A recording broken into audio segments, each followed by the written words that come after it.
Once upon a time in the bustling city, a notorious criminal named Victor was wreaking havoc on innocent citizens. Victor was known for his brutal ways and his ability to cause grievous harm to his victims. Little did he know that the law had a special provision, Section 320 of the Indian Penal Code, IPC, to deal with his heinous acts. Grievous hurt, a more severe form of physical injury, was the target of this provision.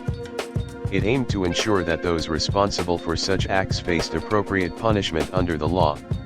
Section 320 of the IPC clearly defined various types of injuries and prescribed different punishments based on the severity of the harm caused.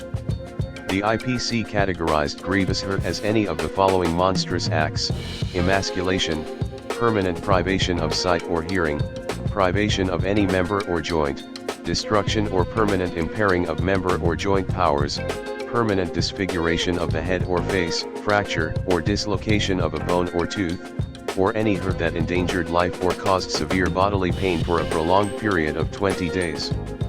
In the midst of chaos, a brave police officer named Inspector Roy took it upon himself to bring Victor to justice.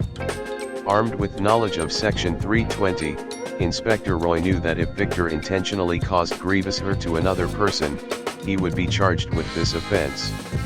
The punishment for causing grievous hurt varied depending on the circumstances and severity of the inflicted injury. If Victor's acts were driven by the sinister intention to cause such hurt, he would face imprisonment ranging from 7 years up to life imprisonment. The court could also impose a hefty fine to ensure justice was served. However, if Victor caused harm knowing that it was likely to result in grievous hurt, but without intending it, he would still face the consequences.